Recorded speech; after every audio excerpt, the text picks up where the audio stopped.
अर्जुन ने कहा, हे कृष्ण, मुझे तो केवल अमंगल के कारण दिख रहे हैं। अध्याय 1 श्लोक 30 न च शक्नोम्यवस्थातुं भ्रमतीव च मे मनः निमित्तानि च पश्यामि विपरीतानि केशव। 30 अनुवाद, मैं यहाँ अब और अधिक खड़ा रहने में असमर्थ हूँ। मैं अपने को भूल रहा हूँ और मेरा सिर चकरा रहा है। हे कृष्ण, मुझे तो केवल अमंगल के कारण दिख रहे हैं। तात्पर्य, अपने अधैर्य के कारण अर्जुन युद्ध भूमि में खड़ा रहने में असमर्थ था और अपने मन की इस दुर्बलता के कारण उसे आत्मविस्मृति हो रही थी।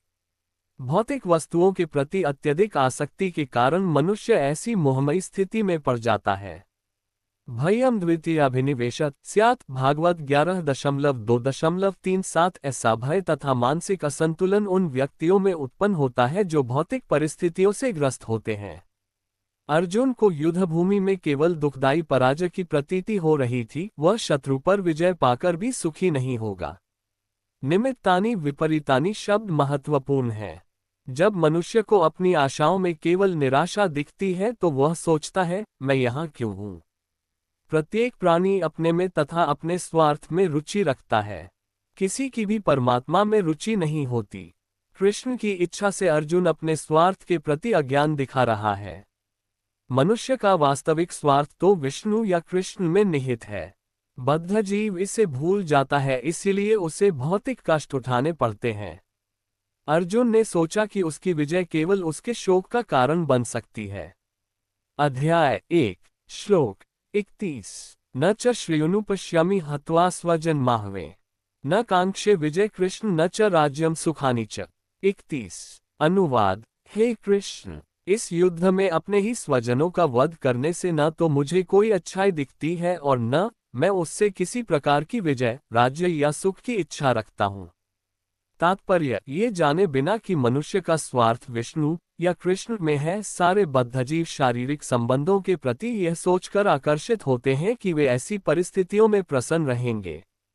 ऐसी देहात्म बुद्धि के कारण वे भौतिक सुख के कारणों को भी भूल जाते हैं।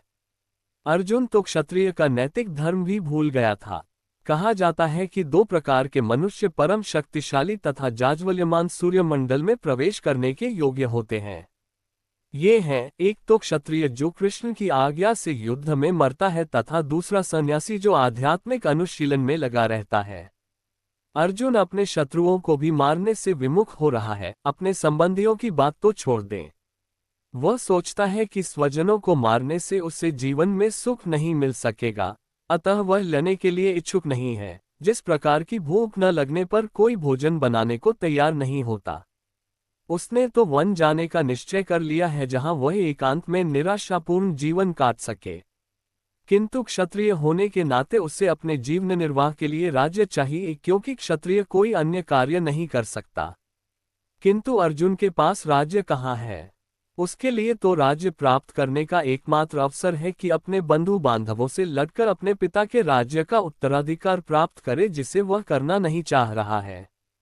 इसीलिए वह अपने को जंगल में एकांतवास करके निराशा का एकांत जीवन बिताने के योग्य समझता है।